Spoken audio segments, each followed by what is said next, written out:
Mendengar istilah gunung gaib mungkin akan tersirat dalam pikiran kita sebuah gunung yang ditempati oleh makhluk gaib. Namun, yang dimaksud gunung gaib kali ini bukanlah gunung yang dihuni oleh makhluk tak kasat mata, melainkan gunung gaib yang Allah Subhanahu wa Ta'ala sembunyikan keberadaannya dari manusia. Gunung ini konon ditempati oleh 70 orang soleh dan satu nabi yang bernama Nabi Khidir alaihissalam. Maka, benarkah kisah tersebut? Untuk itu, di video kali ini kita akan membahas tentang misteri Jabal Khawf.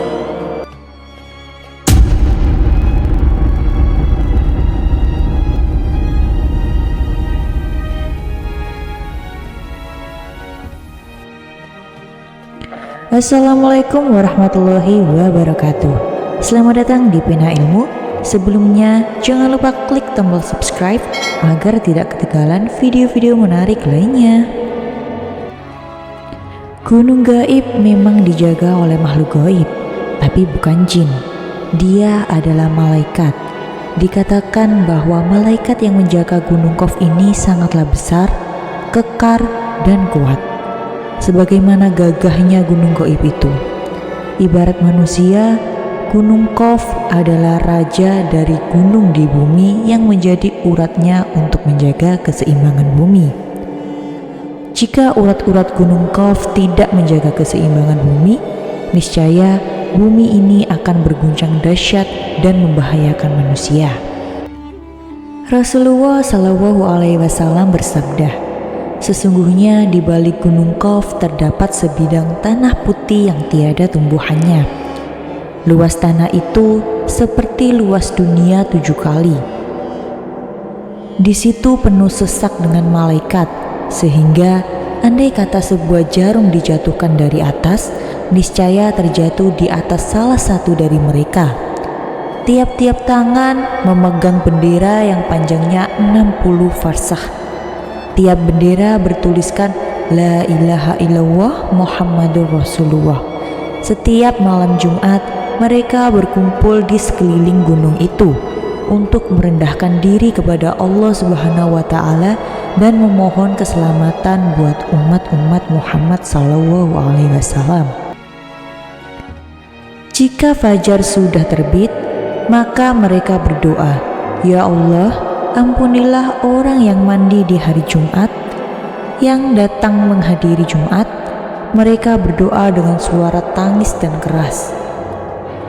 Allah berfirman, Hai malaikatku, apa yang kalian kehendaki? Mereka menjawab, Kami berkehendak engkau mau mengampuni dosa umat Muhammad.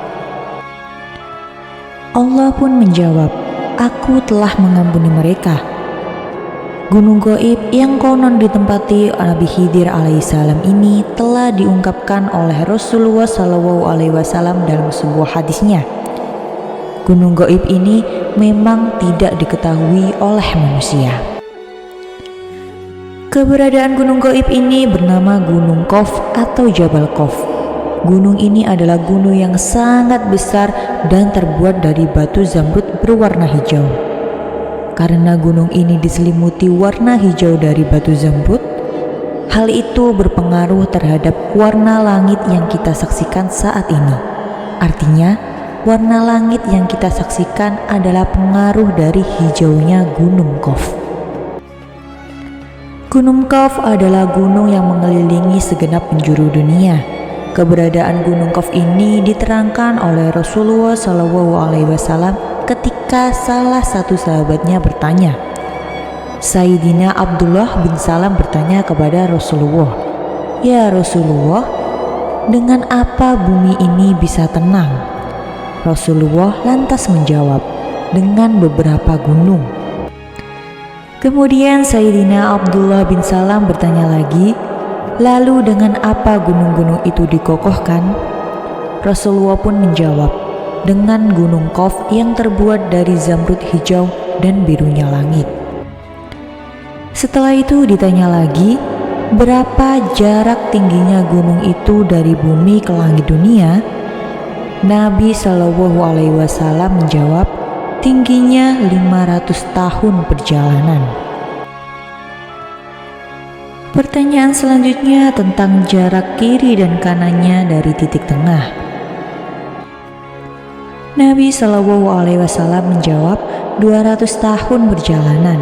Dan ditanyakan tentang penghuni bumi yang berlapis 7 itu, Rasulullah Shallallahu Alaihi Wasallam menjawab, penghuni lapisan ke-7 adalah para malaikat.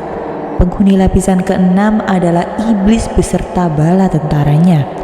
Penghuni lapisan ke-5 adalah setan. Penghuni lapisan ke-4 adalah ular. Penghuni lapisan ke-3 adalah kalajengking. Penghuni lapisan ke-2 adalah jin. Dan terakhir, penghuni lapisan pertama adalah manusia. Menurut seorang ulama Turki yang bernama Syekh Nazim mengatakan, Gunung Qaf adalah gunung yang dikelilingi beberapa lembah dan bukit. Gunung ini terletak di antara daerah Yordania dan Arab Saudi. Ada juga yang mengatakan bahwa gunung ini terletak di daerah Yaman. Bahkan ada juga yang mengatakan bahwa Qaf berada di sebelum Persia, dekat dengan tembok Ya'juj dan Ma'juj. Ada sebuah kisah tentang seseorang yang pernah berkunjung ke gunung ini. Dia adalah Raja Zulkarnain yang hidup pada tahun 500-an sebelum Masehi.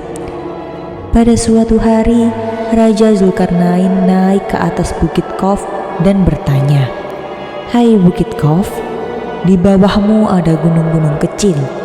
Coba ceritakan kepadaku kekuasaan Allah Subhanahu wa Ta'ala yang demikian itu." Lalu Gunung Qaf menjawab, "Di bawahku ada bumi yang berjarak 500 tahun perjalanan. Ditambah pula oleh Allah Subhanahu wa Ta'ala yang memiliki kekuasaan yang besar, yakni 500 buah bukit yang dijadikan dari air yang dibekukan, dan itu bukanlah es ataupun salju. Dengan air yang dibekukan itu dimaksudkan sebagai daya tahan terhadap lapisan bumi, agar tidak habis dan hancur terbakar oleh kedahsyatan dan ganasnya api neraka yang berada di bawah lapisan bumi." Allah Subhanahu wa Ta'ala berfirman, "Dan dipancangkannya di bumi itu gunung yang menjadi pasaknya agar kamu tidak berguncang." Quran Surat Luqman ayat 10. Ada yang mengatakan bahwa Jabal Qaf dihuni oleh para wali Allah yang berjumlah 70 orang. Semua penduduk dari Gunung Qaf ini adalah laki-laki soleh dari golongan manusia yang telah menjauhkan diri dari kehidupan duniawi dan memilih hidup hanya untuk beribadah saja.